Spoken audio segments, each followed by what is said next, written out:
Assalamualaikum warahmatullahi wabarakatuh. Welcome back to my YouTube channel. Okay, today we're gonna listen the classic book of Alice Adventures in Wonderland by Lewis Carroll. Ini adalah buku story klasik ya. Judulnya adalah Alice Adventures in Wonderland. Okay, this is still chapter 1. Down the Rabbit Hole. Kita dengarkan ceritanya ya. Okay. Alice in Wonderland. Kita lambatkan cara pengucapannya, readingnya kita buat lambat. Lewis Carroll. Chapter 1. Down the Rabbit Hole. Alice was beginning to get very tired of sitting by her sister on the bank and of having nothing to do. Once or twice she had peeped into the book her sister was reading, but it had no pictures or conversations in it. And what is the use of a book, thought Alice, without pictures or conversation?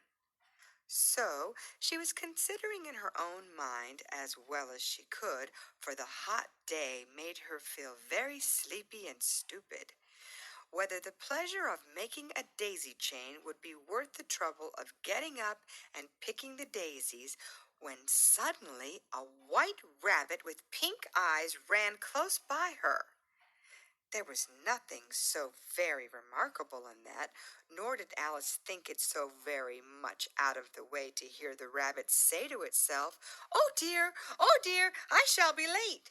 When she thought it over afterwards, it occurred to her that she ought to have wondered at this, but at the time it all seemed quite natural.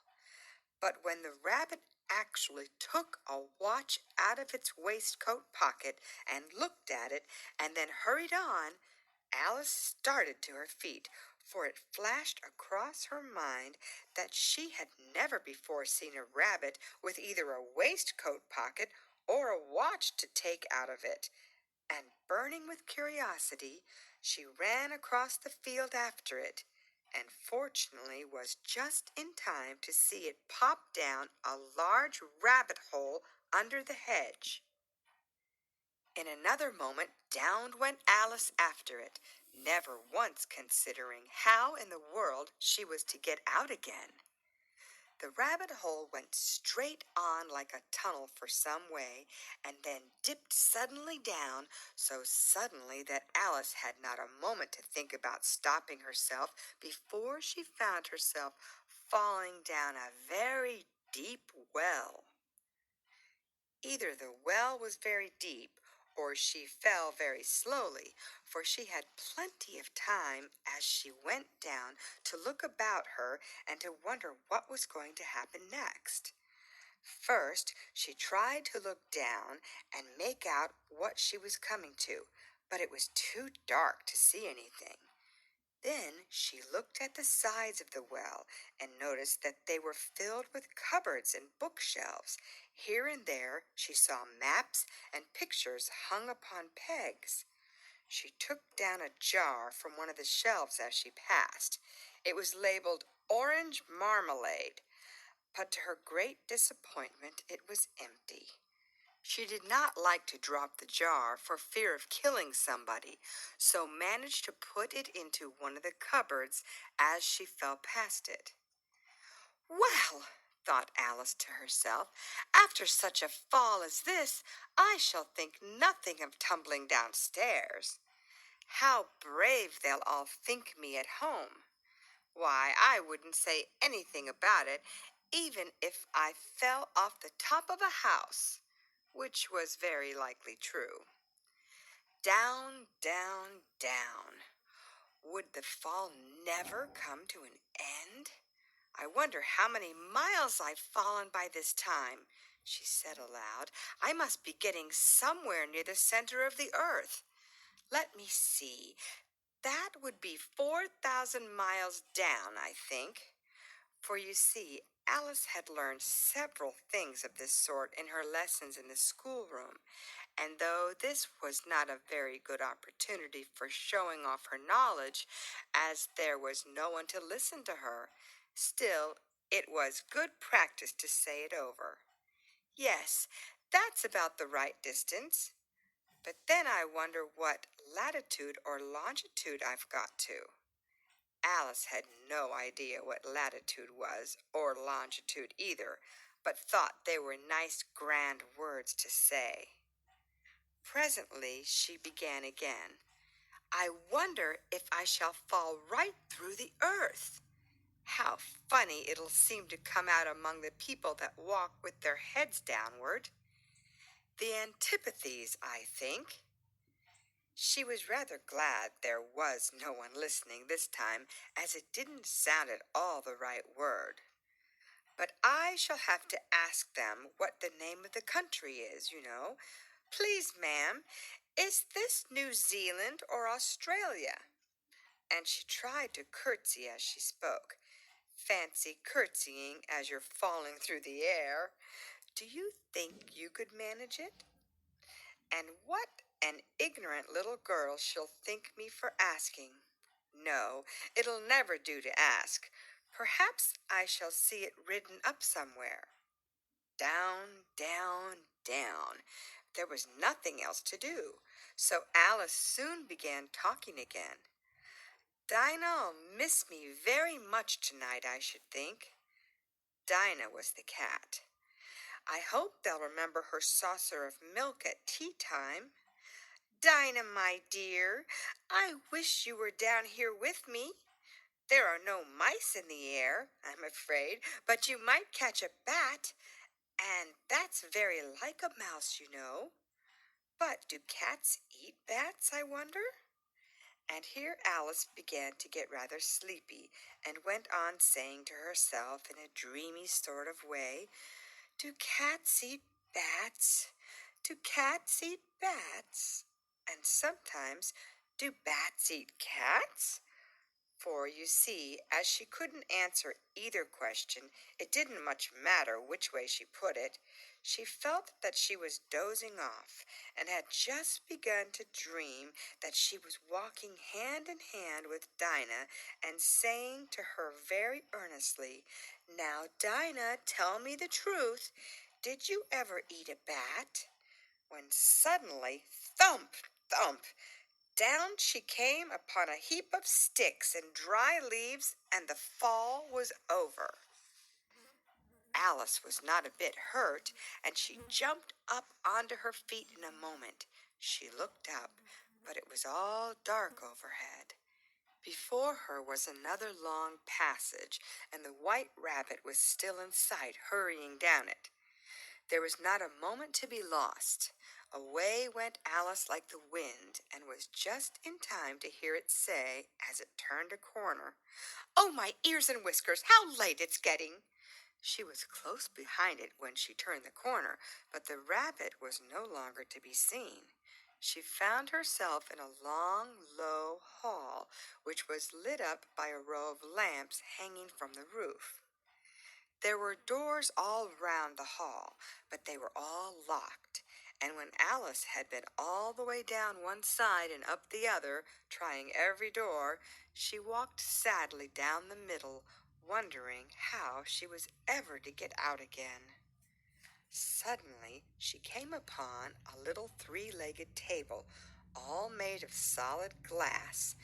There was nothing on it except a tiny golden key, and Alice's first thought was that it might belong to one of the doors of the hall. But alas, either the locks were too large or the key was too small. But at any rate, it would not open any of them. However, on the second time round, she came upon a low curtain she had not noticed before, and behind it was a little door about 15 inches high. She tried the little golden key in the lock, and to her great delight, it fitted.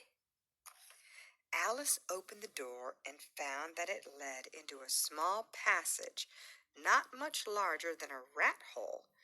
She knelt down and looked along the passage into the loveliest garden you ever saw. How she longed to get out of that dark hall and wander about among those beds of bright flowers and those cool fountains. But she could not even get her head through the doorway. And even if my head would go through, thought poor Alice, it would be of very little use without my shoulders. Oh, how I wish I could shut up like a telescope. I think I could, if I only know how to begin. For you see, so many out of the way things had happened lately that Alice had begun to think that very few things indeed were really impossible. There seemed to be no use in waiting by the little door, so she went back to the table, half hoping she might find another key on it, or at any rate a book of rules for shutting people up like telescopes. This time she found a little bottle on it, which certainly was not here before, said Alice, and round the neck of the bottle was a paper label with the words "Drink Me" beautifully printed on it in large letters. It was all very well to say "Drink me," but the little wise Alice was not going to do that in a hurry. "No, I'll look first," she said, "and see whether it's marked poison or not," for she had read several nice little histories about children who had got burnt and eaten up by wild beasts and other unpleasant things, all because they would not remember the simple rules their friends had taught them, such as that a red-hot poker will burn you if you hold it too long, and that if you cut your finger very deeply with a knife, it usually bleeds. And she had never forgotten that if you drink much from a bottle marked poison, it is almost certain to disagree with you sooner or later. However, this bottle was not marked poison, so Alice ventured to taste it, and finding it very nice, it had in fact a sort of mixed flavor of cherry tart, custard, pineapple, roast turkey, toffee, and hot buttered toast. She very soon finished it off. "What a curious feeling," said Alice. "I must be shutting up like a telescope." And so it was indeed. She was now only 10 inches high, and her face brightened up at the thought that she was now the right size for going through the little door into that lovely garden. First, however, she waited for a few minutes to see if she was going to shrink any further. She felt a little nervous about this. "For it might end, you know," said Alice to herself, "in my going out altogether like a candle. I wonder what I should be like then." And she tried to fancy what the flame of a candle is like after the candle is blown out, for she could not remember ever having seen such a thing. After a while, finding that nothing more happened, she decided on going into the garden at once. But alas for poor Alice! When she got to the door, she found she had forgotten the little golden key, and when she went back to the table for it, she found she could not possibly reach it. She could see it quite plainly through the glass, and she tried her best to climb up one of the legs of the table, but it was too slippery, and when she had tired herself out with trying, the poor little thing sat down and cried. "Come on, there's no use in crying like that," said Alice to herself rather sharply. "I advise you to leave off this minute." She generally gave herself very good advice, though she very seldom followed it, and sometimes she scolded herself so severely as to bring tears into her eyes, and once she remembered trying to box her own ears for having cheated herself in a game of croquet she was playing against herself, for this curious child was very fond of pretending to be two people. But it's no use now, thought poor Alice, to pretend to be two people. Why, there's hardly enough of me left to make one respectable person. Soon her eye fell on the little glass box that was lying under the table. She opened it and found in it a very small cake on which the words, "Eat me," were beautifully marked in currants. "Well, I'll eat it," said Alice, "and if it makes me grow larger, I can reach the key, and if it makes me grow smaller, I can creep under the door. So either way, I'll get into the garden, and I don't care which happens." She ate a little bit and said anxiously to herself, "Which way? Which way?" holding her hand on the top of her head to feel which way it was growing, and she was quite surprised to find that she remained the same size. To be sure, this generally happens when one eats cake, but Alice had got so much into the way of expecting nothing but out of the way things to happen that it seemed quite dull and stupid for life to go on in the common way. So she set to work and very soon finished off the cake. Okay, End of chapter. this is the chapter 1. Read by Lorraine Montgomery for Lit to Go on the web at fcit.usf.edu. Okay, this is the chapter 1. We proceed to chapter 2 if it is possible. Okay, that's all for today. Mudah-mudahan bermanfaat. I'll see you again. Bye.